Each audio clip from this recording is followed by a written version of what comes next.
सारे लोग लिखते भी आर्टिकल लिखते हैं, इनके कान पे जूं तक नहीं रेंगती।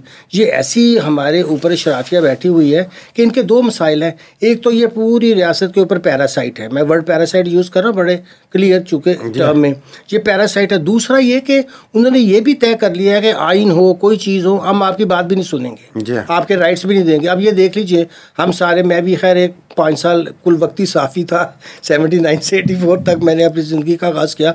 तो मुझे इस ड्रैकोनियन लॉ से जो अभी इन्होंने बनाया है, उस ज़माने में जब ज़ियाउल हक के ज़माने में हमने इतनी जद्दोजहद की, ये आज़ादी हमें ऐसे नहीं मिली, बहुत हमने जद्दोजहद की इसके लिए, हमारे जो बरना साहब से लेकर बात कर रहे हैं जी मैं। अब देखिए, ये रियासत का ये भी एक एटीट्यूड हो गया है कि आप जितना मर्जी शोर मचा लें, हम आपके राइट्स भी छीनेंगे और आपको इस पर बात भी नहीं करने देंगे। ये जो है ना, ये सबसे बुरी खराबी ये अब हुई है। बस इलेक्शन आइन के मुताबिक नहीं हुए तो क्या हुआ, अगर हमने सुप्रीम कोर्ट के एक जजमेंट की नहीं मानी तो क्या हुआ। अच्छा, अब ये जो हरकत शुरू हो गई है कि क्या हुआ, ये जो एब्जॉर्ब करने की कैपेसिटी है ना, ये बढ़ रही है जी, बढ़ रही है। इससे लग रहा है कि हमने जो बड़ी एफर्ट करके, आपको तो याद होगा जब रेस्टोरेशन ऑफ डेमोक्रेसी की मूव चली, वो 11 साल बड़े भयानक थे, और उसमें जब ये चली तो फिर सारी पार्टियां इकट्ठी हुई, ऑल शेड्स की पार्टी इकट्ठी हुई, सारे लोग बड़ी मुश्किल से वो आज़ादी फिर दोबारा से उन्होंने हासिल, अब वो दोबारा छीन रहे हैं।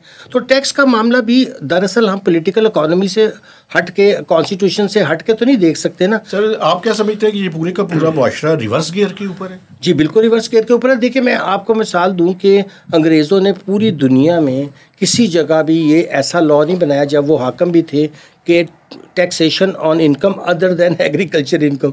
ये ख़ास सब कॉन्टिनेंट में उन्होंने इसलिए बनवाया कि यहाँ जितने राजवाड़े थे, जितने लैंडेड क्लासेस थी, जितने प्रिंसली स्टेट थे, वो तो उनके बगल बच्चे थे, तो उन्होंने कहा भी तुम पे टैक्स नहीं लगाएंगे, तुम फिक्र ना करो। और यही हुआ कि सब कॉन्टिनेंट में ब्रिटिश पीरियड के 200 साल में टैक्स ना लगा। बाद में आपको याद होगा बिहार और बंगाल में जब कम्युनिस्टों की हुकूमत आई तो पहली दफ़ा उन्होंने एग्रीकल्चर इनकम टैक्स लगाए।